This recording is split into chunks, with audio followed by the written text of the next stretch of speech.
Welcome to Transportation Talks, Episode 2. This is Julian and Barba. And this is Matt, and today we're going to talk about Uber.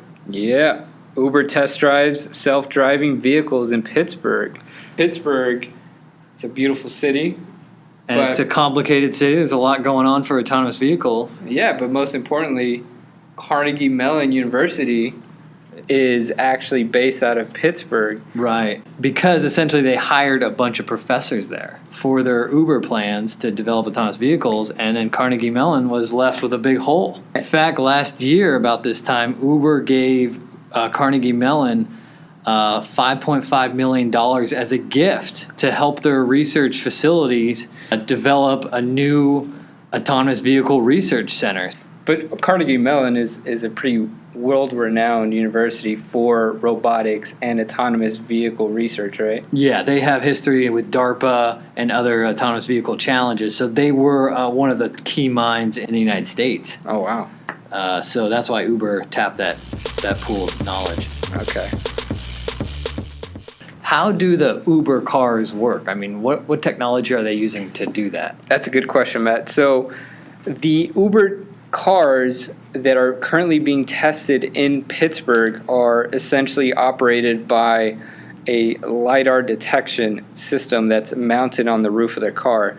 So LiDAR detectors are constantly rotating, and they're mapping out the road in 3 dimensions. Okay. And not only static objects, but moving objects as well.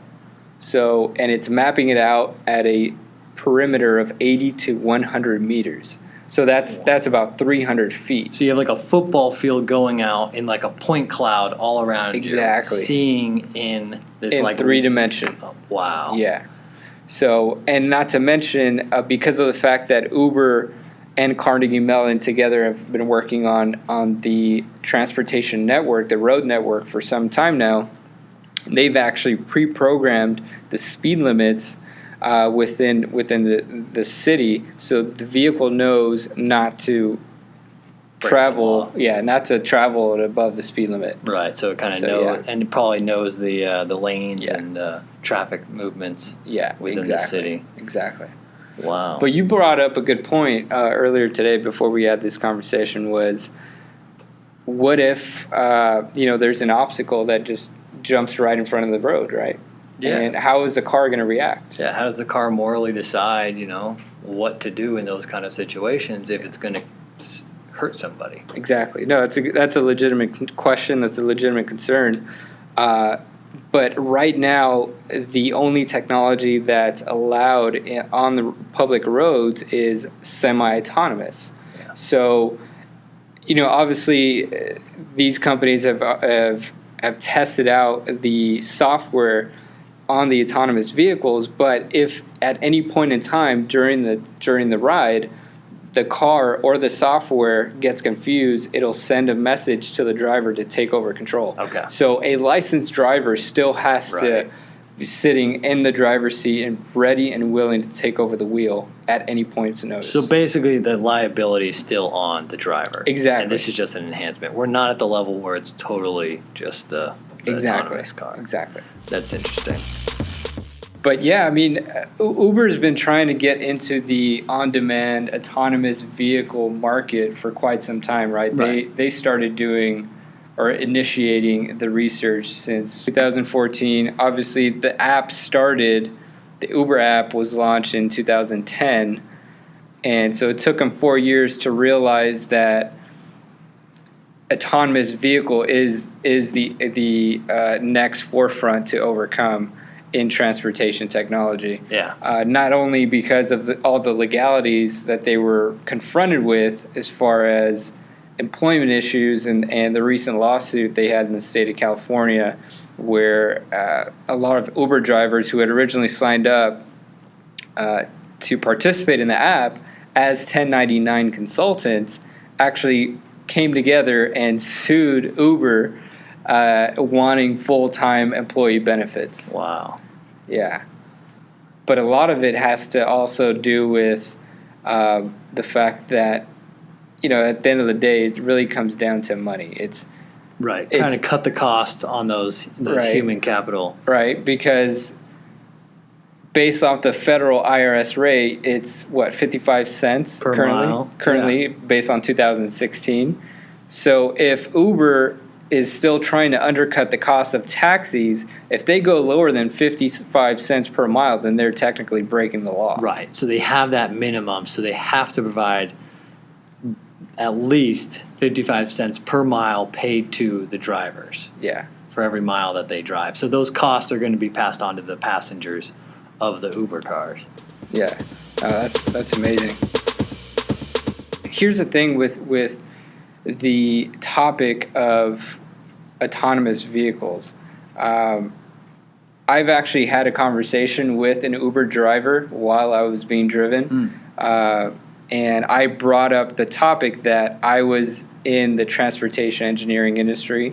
I've been working on intelligent transportation systems for quite some time now, and mentioned to him that there is a huge forefront in the technology coming about in the next few years. What did he think of it? He was actually pretty disappointed. I could sense the fact that he probably felt his job was at risk, which is, it's a true. probable risk.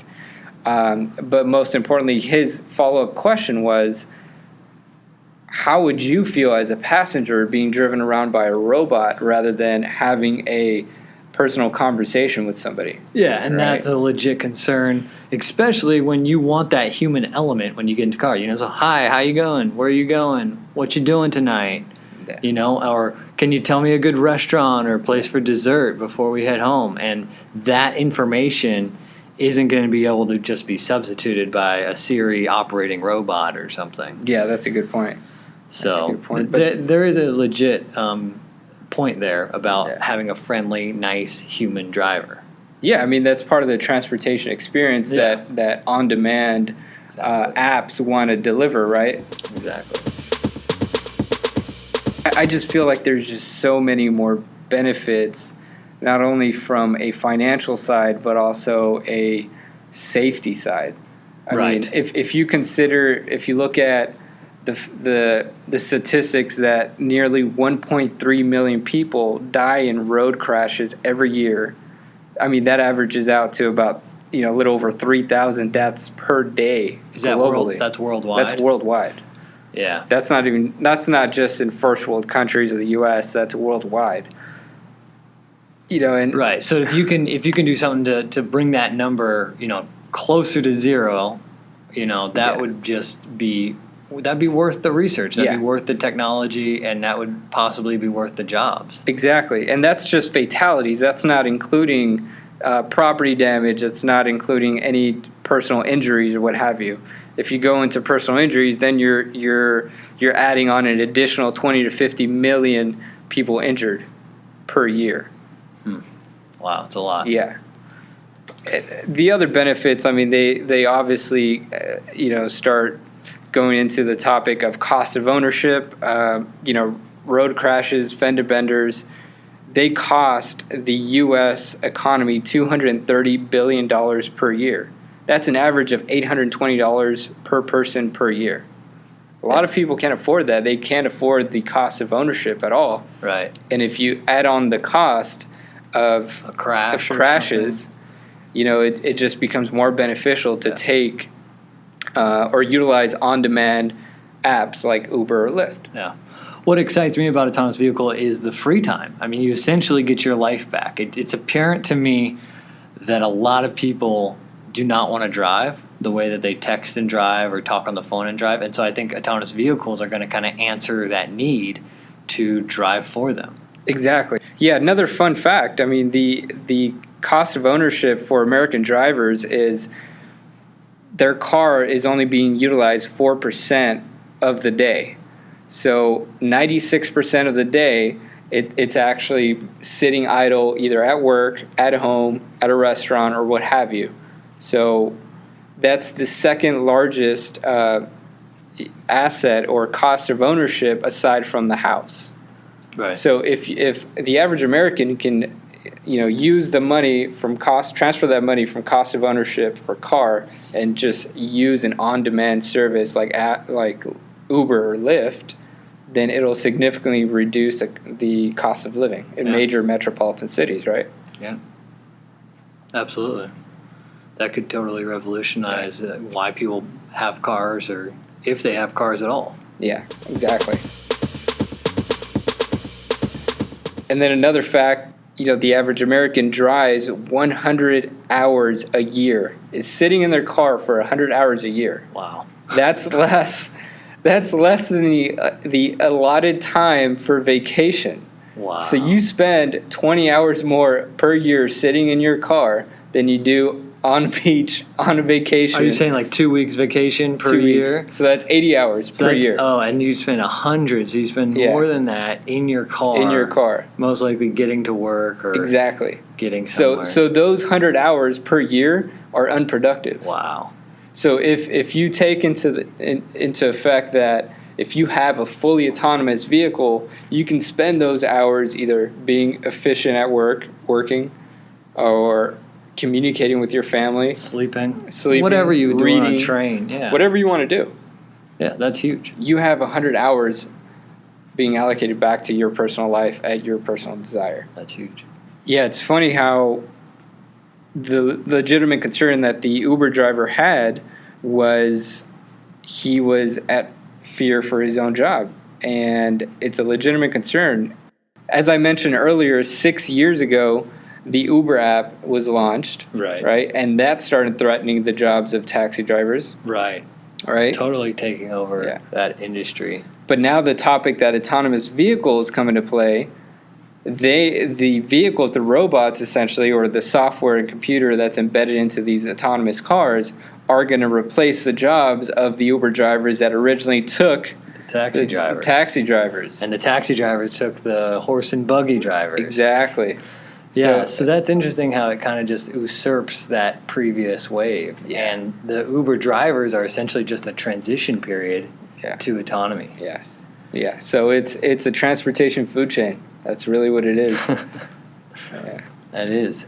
I think this is a very hot topic and super interesting, and I think we should dive more into autonomous vehicles in general. Yeah, I agree. There's just so much new technology that's coming out there that's pushing the envelope, definitely improving the industry and improving the lives of pedestrians, vehiclists, bicyclists, what have you. So, I mean, as the as private sector continues to invest in research and development, it's definitely going to improve technology and help civilization. But the fate of technology actually lies in the hands of government agencies and policymakers, essentially because they are trying to quickly adapt to the ever-changing technology of autonomous vehicles, but their main priority is essentially public safety. Right?